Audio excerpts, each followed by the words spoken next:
Hello friends, ಇವತ್ತಿನ ಸಂಚಿಕೆಯಲ್ಲಿ ಏನಾಯಿತು ಅಂತ ನೋಡ್ಕೊಂಡು ಬರೋಣ ಬನ್ನಿ. ಭಾಗ್ಯ ಪ್ರಸಾದ ಮಾಡಿದ ಕೂಡಲೇ ತನ್ಮಯ್ ಬಂದು ಅಮ್ಮ ಏನು ಮಾಡ್ತಿದ್ಯಾ ಅಂತಾನೆ.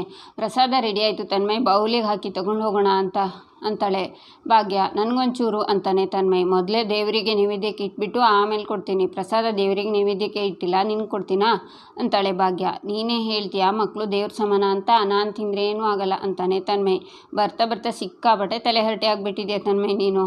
ಇದು ದೇವರಿಗೆ ಇಟ್ಬಿಟ್ಟು ನಿನಗೆ ಮೊದಲು ಪ್ರಸಾದ ಕೊಡ್ತೀನಿ ಆಯಿತಾ ಅಂತಾಳೆ ಭಾಗ್ಯ.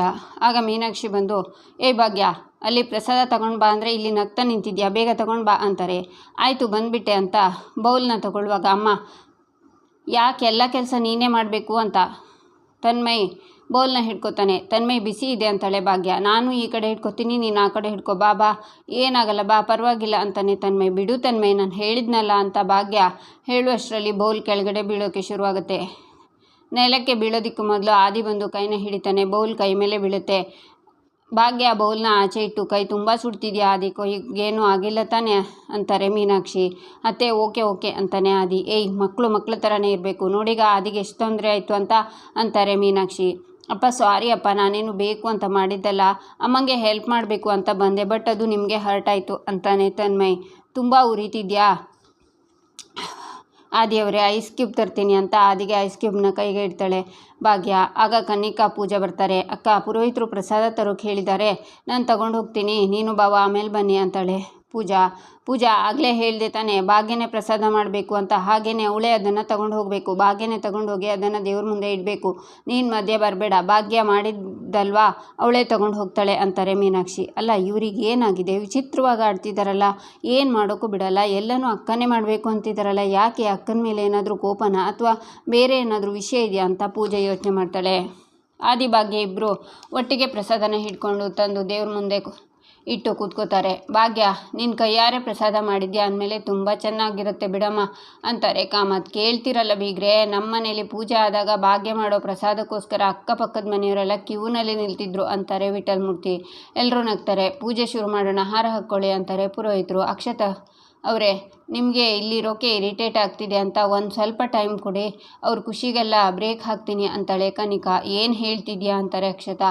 ಭಾಗ್ಯ ಏನೇನೋ ಮಾಡಿ ಬಚಾವಾಗ್ತಿದ್ದಾಳಲ್ಲ, ಆದರೆ ಇವಾಗ ಆಗೋ ಮಾರಿ ಹಬ್ಬದಿಂದ ಬಚಾವಾಗೋದಕ್ಕೆ ಸಾಧ್ಯನೇ ಇಲ್ಲ. ಪೂಜೆ ಮುಗಿದು ಊಟ ಶುರುವಾಗಲಿ, ಇಷ್ಟು ಹೊತ್ತು ಏನೇನು ಅವಮಾನ ಆಯ್ತಲ್ಲ, ಅವಳಿಗೆ ಅದಕ್ಕಿಂತ ಡಬ್ಬಲ್ ಆಗುತ್ತೆ ಅಂತಾಳೆ ಕನಿಕಾ. ಅದರಿಂದ ಅವಳು ಆಚೆ ಬರೋಕ್ಕೆ ಸಾಧ್ಯನೇ ಇಲ್ಲ.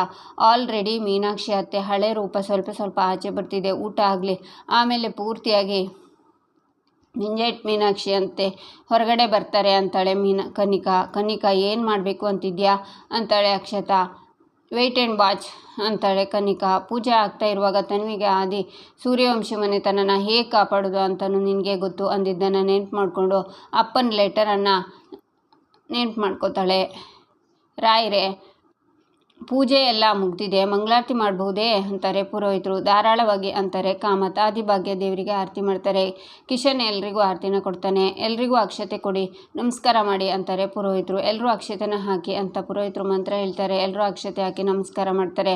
ಭಾಗ್ಯ ಮತ್ತು ಆದಿ ಪುರೋಹಿತರ ಕಾಲಿಗೆ ಬಿದ್ದು ನಮಸ್ಕಾರ ಮಾಡ್ತಾರೆ. ಶೀಘ್ರಮೇವ ಸಂತಾನ ಪ್ರಾಪ್ತಿ ರಸ್ತು ಅಂತಾರೆ ಪುರೋಹಿತರು. ಎಲ್ಲರೂ ಖುಷಿಯಿಂದ ನಕ್ಕರೆ. ಭಾಗ್ಯ ಆದಿ ಮುಖ ನೋಡ್ತಾಳೆ. ಆದಿ ಕಣ್ಣಲ್ಲೇ ಸನ್ನೆ ಮಾಡ್ತಾನೆ. ಪುರೋಹಿತರೆ, ಸರಿಯಾಗಿ ಆಶೀರ್ವಾದ ಮಾಡಿದ್ರಿ. ಈ ಮನೇಲಿ 2 ಜೋಡಿ ಇದೆ, ಒಂದು ಕಿಶನ್ ಪೂಜಾ, ಇನ್ನೊಂದು ಆದಿಭಾಗ್ಯ. ಇಬ್ಬರಲ್ಲಿ ಯಾರು ಬೇಗ ನನಗೆ ಒಂದು ಮೊಮ್ಮಗು ಕೊಡ್ತಾರೋ ನೋಡೋಣ ಅಂತಾರೆ ಕಾಮತ್. ಅಪ್ಪ ನೀವೇನು ಒಂದೇ ಮೊಮ್ಮಗು ಅಂತಿದ್ದೀರಾ, ನಾನು ಪೂಜಾ 1 ಡಜನ್ ಪ್ಲ್ಯಾನ್ ಮಾಡಿದ್ದೀವಿ ಅಲ್ವಾ ಪೂಜಾ ಅಂತಾನೆ ಕಿಶನ್. ಎಲ್ಲರೂ ನಗ್ತಾರೆ. ಕನಿಕಾ ಮೀನಾಕ್ಷಿ ಅಕ್ಷತಾ ಸಿಟ್ಟಿಂದ ನೋಡ್ತಾರೆ. ಆಗ ತನ್ವಿ ಅಲ್ಲಿಂದ ಓಡಿ ಮೇಲ್ಗಡೆ ಹೋಗ್ತಾಳೆ. ಅವಳನ್ನು ನೋಡಿದ ಕನಿಕಾ ಅವಳ ಹಿಂದೆನೇ ಹೋಗಿ ಅವಳ ಹತ್ರ ಕೂತ್ಕೊಂಡು, ಯಾಕೆ ತನ್ವಿ ಕೋಪ ಮಾಡ್ಕೊಂಡಿದ್ಯಾ, ಮಕ್ಕಳ ಬಗ್ಗೆ ಮಾತಾಡಿದ್ದಕ್ಕ, ಒಳ್ಳೇದೇ ಅಲ್ವಾ, ಭಾಗ್ಯಂಗೆ ಮಗು ಆದರೆ ನಿನಗೆ ತಮ್ಮನೋ ತಂಗಿನೋ ಸಿಗ್ತಾರಲ್ವಾ, ಆರಾಮಾಗಿ ಆಟ ಆಡ್ಕೊಂಡಿರ್ಬೋದು, ನೀನು ಇರಿಟೇಟ್ ಆಗಬೇಡ ತನ್ವಿ, ಆ ಥರ ಏನಾದರೂ ಆದರೆ ಒಳ್ಳೆಯದೇ. ನೆಕ್ಸ್ಟ್ ನಿನ್ನ ಮದುವೆಲಿ ಒಂದು ಮಗು ಆ ಕಡೆ ಈ ಕಡೆ ಓಡಾಡ್ಕೊಂಡಿರುತ್ತೆ, ಈಗ ತನ್ಮಯ್ ಮಾಡ್ತಿದ್ದಾನಲ್ಲ ಅದೇ ಥರ ಚೆನ್ನಾಗಿರುತ್ತಲ್ವಾ ಅಂತಾಳೆ ಕನಿಕಾ.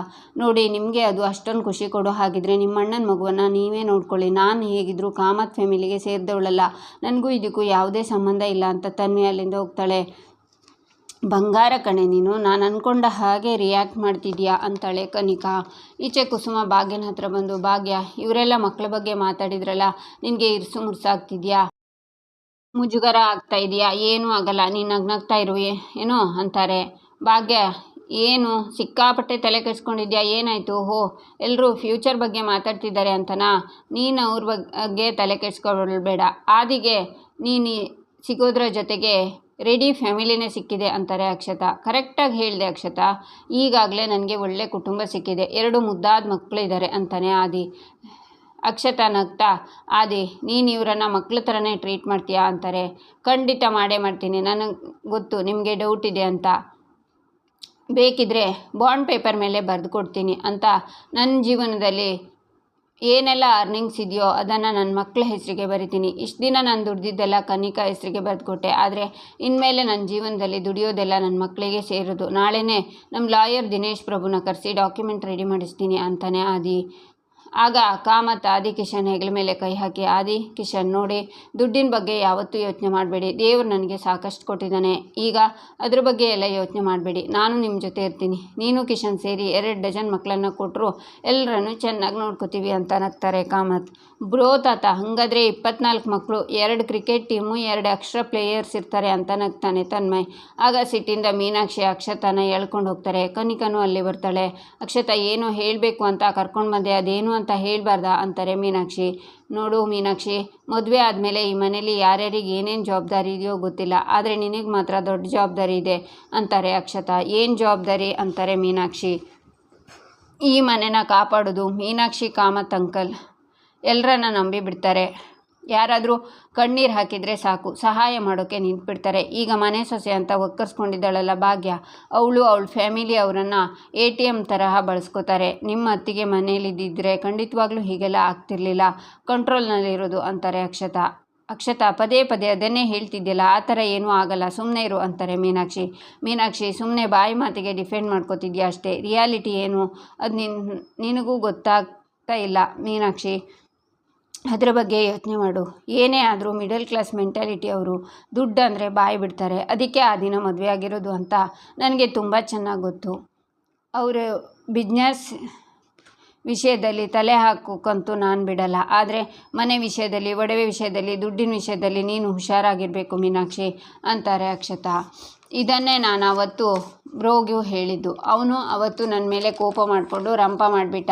ನನ್ನ ಆಸ್ತಿನೆಲ್ಲ ನೀನೇ ತಗೋ ಅಂತ ಬರೆದು ಕೊಟ್ಬಿಟ್ಟ. ನನ್ನ ಟೆನ್ಷನ್ಗೆ ಯಾರಿಗೂ ಅರ್ಥ ಆಗ್ತಿಲ್ಲ ಅತ್ತೆ, ಈಗಲಾದರೂ ಗೊತ್ತಾಯ್ತಾ ನನ್ನ ಟೆನ್ಷನ್ ಏನು ಅಂತ ಅಂತಾಳೆ ಕನಿಕಾ. ನೋಡು ಕನಿಕಾ, ನೀನು ಅಂದ್ಕೊಂಡ ಹಾಗೆ ಏನೂ ಆಗೋದಿಲ್ಲ, ಹಾಗಾಗೋದಕ್ಕೆ ನಾನು ಬಿಡೋದಿಲ್ಲ ಅಂತಾರೆ ಮೀನಾಕ್ಷಿ. ಅವ್ರ ಮಾತನ್ನೆಲ್ಲ ಕುಸುಮ ಅಡ್ಡ ನಿಂತ್ಕೊಂಡು ಕೇಳಿಸ್ಕೊಂಡು, ಎಲ್ಲರೂ ಸೇರಿ ಮನೆ ಹಾಳು ಮಾಡೋ ಯೋಚನೆ ಮಾಡ್ತಿದ್ದೀರಾ ಅಂತ ಭಾಗ್ಯನ ನೋಡ್ತಾರೆ ಕುಸುಮ. ಮೀನಾಕ್ಷಿ ನೀನೇ ಯೋಚನೆ ಮಾಡು, ಒಂದು ಕಡೆ ಭಾಗ್ಯನ ಅಪ್ಪ ಅಮ್ಮ, ಅಲ್ಲಿ ಗಂಡು ದಿಕ್ಕು ಅಂತ ಯಾರೂ ಇಲ್ಲ, ಇಲ್ಲಿ ದುಡಿಯೋರಂತೂ ಮೊದಲೇ ಇಲ್ಲ, ಈ ಕಡೆ ಭಾಗ್ಯನ ಅತ್ತೆ ಮಾವ, ಅವ್ರ ಮನೆಯಲ್ಲೂ ಗಂಡು ದಿಕ್ಕಿಲ್ಲ, ಜೊತೆಗೆ ಭಾಗ್ಯನ ಮಕ್ಕಳು ಇಲ್ಲೇ ಬಂದು ಒಕ್ಕರ್ಸ್ಕೊಂಡ್ಬಿಟ್ರೆ ಆಗ ಭಾಗ್ಯನ ಗಮನ ಈ ಮನೆ ಮೇಲೆ ಇರುತ್ತೆ ಅಂದ್ಕೊಂಡಿದ್ಯಾ? ಖಂಡಿತವಾಗ್ಲೂ ಇರಲ್ಲ. ಅವಳು ಏನಿದ್ರು ಆ ಮನೆಗೆ ಯೋಚನೆ ಮಾಡುವಂಥ ಕನಿಕಾಗೆ ಕಣ್ಣಲ್ಲೇ ಸನ್ನೆ ಮಾಡ್ತಾರೆ ಅಕ್ಷತಾ. ಆಗ ಕುಸುಮ ಶಾಕ್ನಿಂದ ಅವರನ್ನು ಒಂದ್ಸಲ ನೋಡಿ ಅಲ್ಲಿಂದ ಈಚೆ ಬಂದು ಭಾಗ್ಯ ಆ ದಿನ ಕರ್ಕೊಂಡು ಹೋಗ್ತಾರೆ. ಏನಾಯಿತು ಗೆಳತಿ, ಯಾಕೆ ಹೀಗಿದ್ದಕ್ಕಿದ್ದ ಹಾಗೆ ಕರ್ಕೊಂಡು ಬಂದ್ರಿ ಅಂತಾನೆ ಆದಿ.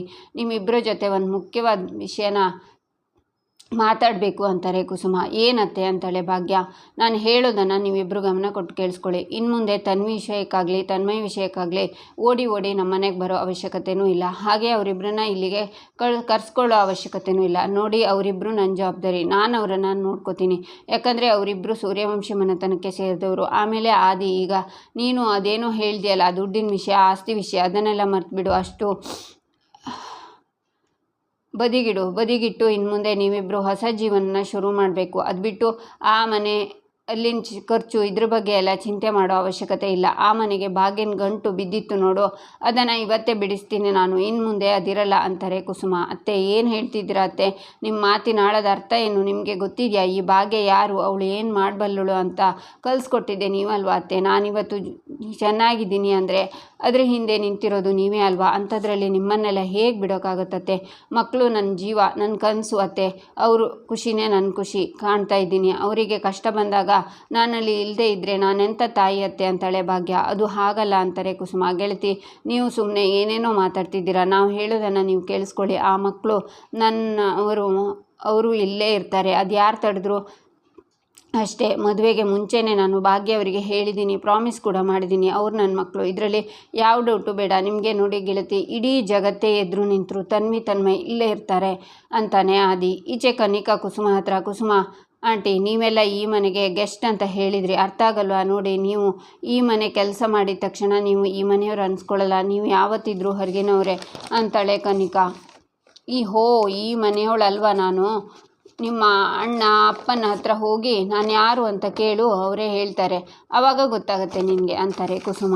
ಇಲ್ಲಿಗೆ ಈ ಸಂಚಿಕೆ ಮುಕ್ತಾಯವಾಗುತ್ತೆ.